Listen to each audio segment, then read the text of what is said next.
Si nous ne pouvons pas faire de notre mieux, comment serons-nous satisfaits d'un simple progrès? Cette phrase résume le défi auquel George Westinghouse était confronté à la fin du XIXe siècle.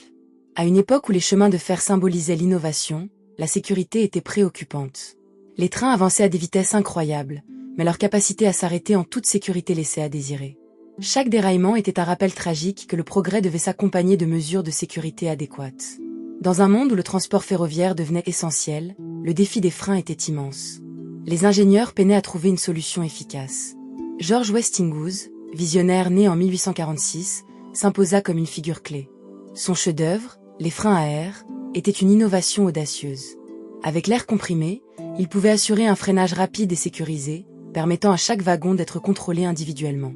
Lorsque le conducteur activait le système de freinage, tous les wagons s'arrêtaient simultanément. C'était un tournant historique. Cependant, l'innovation rencontra de la résistance. Les compagnies ferroviaires, réticentes à abandonner les systèmes traditionnels, s'opposèrent à lui. Westinghouse, déterminé, fit face à ces obstacles en organisant des démonstrations publiques. En 1872, l'une des démonstrations marquantes en New York prouva l'efficacité de son système. Le train, filant à toute allure, s'arrêta presque instantanément, surprenant la foule et persuadant de nombreux sceptiques. Les résultats étaient indéniables, les accidents diminuèrent de manière significative. Son invention non seulement garantissait la sécurité, mais permettait également une plus grande efficacité dans le transport. Malgré des batailles juridiques fréquentes, notamment avec Thomas Edison, Westinghouse continua d'innover. En 1877, il obtint un contrat majeur avec le Pennsylvania Railroad, marquant un tournant dans sa carrière. Les freins à air devinrent la norme, et son héritage perdura. L'impact de Westinghouse allait au-delà de simples statistiques. Il avait transformé les trains, instaurant une confiance renouvelée du public. Chaque nouvelle application du frein à air représentait non seulement une amélioration fonctionnelle, mais un pas vers un avenir plus sûr.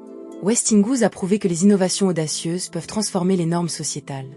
Sa détermination face à l'adversité inspire encore aujourd'hui. La réflexion sur l'héritage de Westinghouse nous rappelle que chaque innovation est souvent précédée par des luttes. Sa vie témoigne de l'importance d'oser rêver grand et de persévérer. Dans un monde en mutation, il est crucial de se demander quels défis sommes-nous prêts à relever pour assurer un avenir meilleur. Embrassons l'esprit de l'innovation, la soif de changement et la volonté de ne jamais abandonner. Chaque jour est une opportunité de transformer nos défis en triomphe. Dans l'ombre de Westinghouse, un autre géant visionnaire se tenait prêt à transformer le paysage de l'électricité, Nikola Tesla. Né en 1856 à Smiljan, dans l'actuelle Croatie, Tesla possédait un intellect percutant et une imagination sans limite.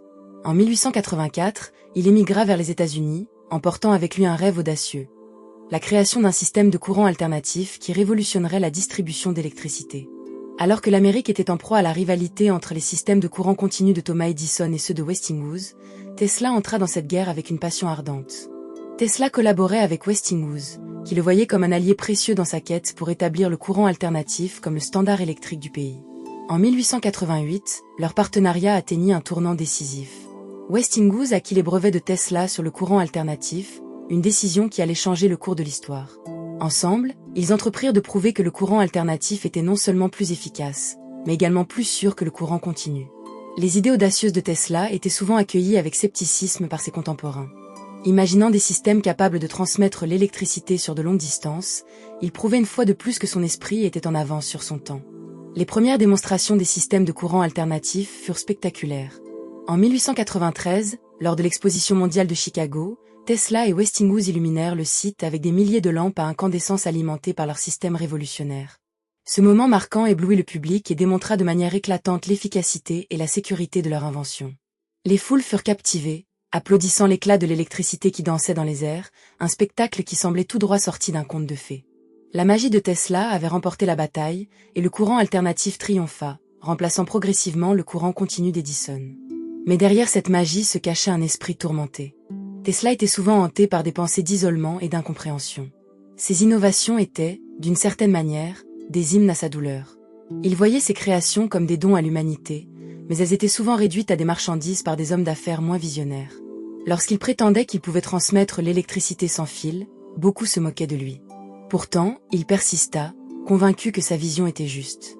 Ce que nous appelons la matière est en réalité de l'énergie qui prend une forme visible, déclarait-il, révélant sa compréhension unique des lois de l'univers.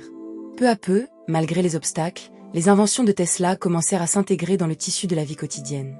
En 1891, il démontra la bobine de Tesla, un transformateur haute tension qui produisait des décharges électriques spectaculaires. Ce dispositif ne serait pas seulement utilisé dans des spectacles de magie, mais poserait également les bases de la radio et de la technologie sans fil. En observant les arcs lumineux jaillir des bobines, on pouvait presque imaginer les étincelles d'une révolution technologique. Il était à la fois un sorcier et un scientifique, et ses expériences fascinaient autant qu'elles effrayaient. Le voyage de Tesla n'était pas sans revers. Alors que son stock d'idées brillantes s'entassait, le soutien financier se faisait rare. En 1895, un incendie dans son laboratoire à New York mit fin à des mois de travail acharné. Les flammes engloutirent des documents inestimables, des conceptions novatrices, des prototypes. Mais cette tragédie ne brisa pas son esprit. Il continua à rêver et à innover. En 1901, alors qu'il travaillait sur la transmission sans fil d'énergie, il entreprit la construction de la tour Wardenclyffe à Shoreham, dans l'État de New York. Son rêve était d'établir une communication radiophonique transatlantique et d'alimenter le monde en énergie. Mais le projet manquait de fonds et de soutien, et la tour fut finalement abandonnée, symbole des échecs de Tesla face à la réalité économique. Sa vie personnelle présentait également des défis. Tesla vivait dans une solitude choisie, se concentrant entièrement sur son travail. Ses relations avec les autres étaient souvent teintées de méfiance, lui préférant la compagnie de pigeons plutôt que celle des hommes. Il affirmait même se connecter avec ces oiseaux à un niveau émotionnel, leur offrant un abri et de la nourriture. Dans ces moments de solitude, il pensait à l'avenir, aux possibilités infinies de la technologie pour améliorer la condition humaine. Malgré ses succès, il se sentait incompris, transformant chaque rejet en une motivation pour créer encore plus. Des années de lutte lui donnèrent une sensibilité accrue à la beauté des inventions. Il fut un des premiers à imaginer un monde interconnecté où l'électricité voyagerait sans fil, illuminant chaque maison, chaque ville.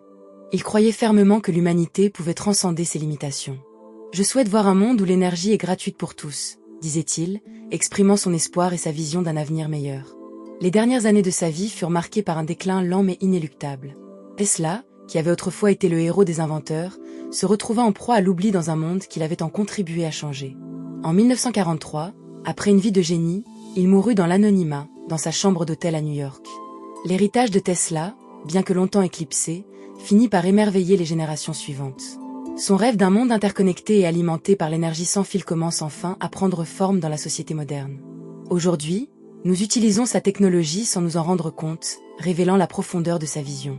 La réflexion sur l'héritage de Westinghouse et Tesla nous rappelle que chaque innovation est souvent précédée par des luttes.